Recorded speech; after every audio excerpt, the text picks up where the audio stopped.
The summer of 2021, me and my wife attended a funeral, and she was being sick maybe for like a couple of weeks. She had been feeling ill, and when we were leaving the funeral, we said, you know what, I think we should go by the hospital and just get checked out to make sure everything's okay. So we left directly from Plano and drove all the way to Mansfield because the hospital was closer to home. And when we went to check in I was thinking it was just gonna be a quick visit. When we went in the emergency room, the whole emergency room was changed around.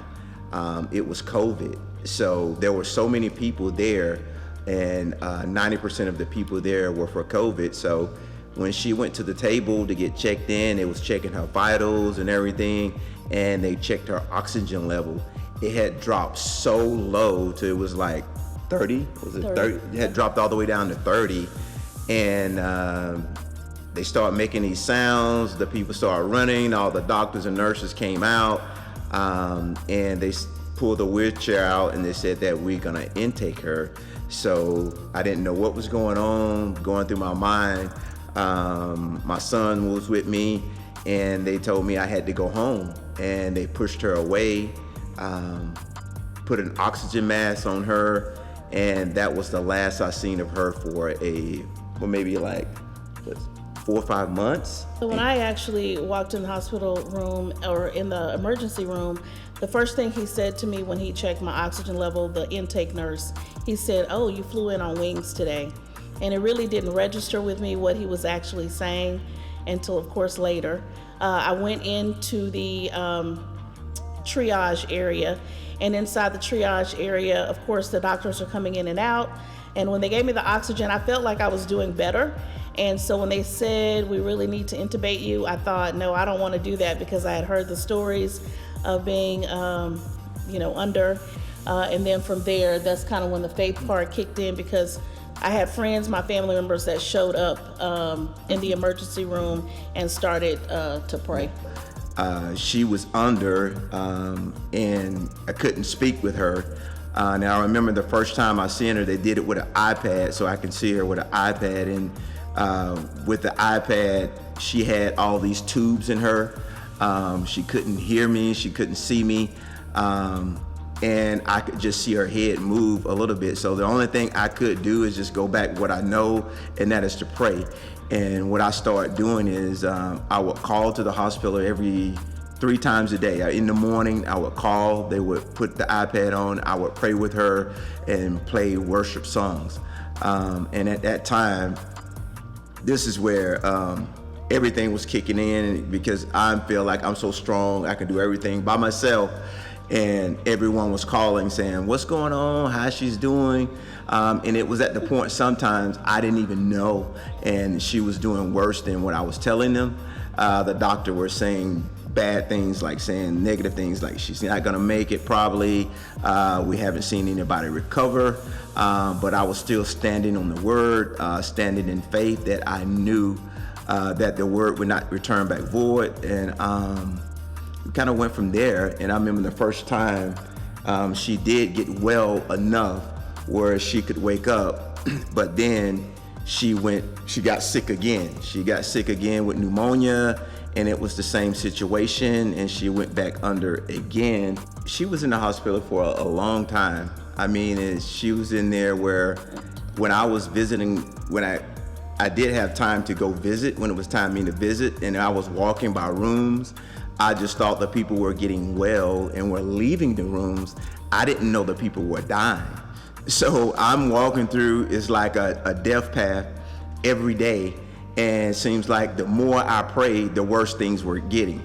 And I called my pastor. By then I was like losing it. And I called pastor, he was getting a haircut. And he said, I'll be there. But when he came, I'm glad I have a pastor that's built a faith. And I've been around pastor a long time, so that's where a lot of my faith come from, him. And he called me down and he just walked me through some things, and we went over some things.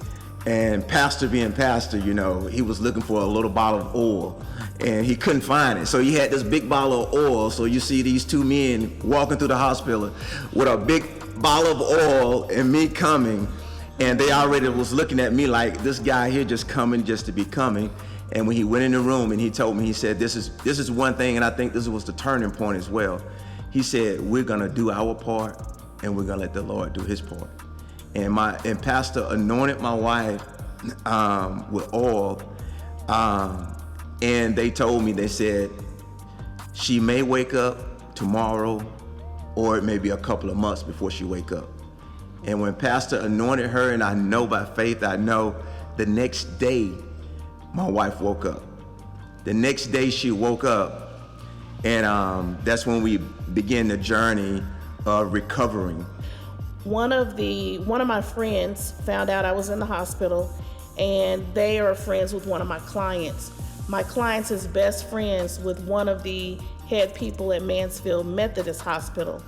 And so they made sure that they came once they were alerted to make sure Dennis had all the information he needed, that we had the right people. And there's a part in here, it says, I thank you, Father, for raising up unsuspecting people to go out of their way to use their power, their ability, their influences, and their resources to help me. And I get excited every time I still say that, because I believe that when we're saying things, we just think, oh yeah, we're just saying it. But really, we're releasing it into the atmosphere. And so even with Baylor, when I went there, they didn't have a place for me. Somebody used their ability, their influences, and their resources to help me. And then when I was going, they wanted to send me to a nursing home, and I didn't want to go. My insurance was like, that's the only place we can send her to recover.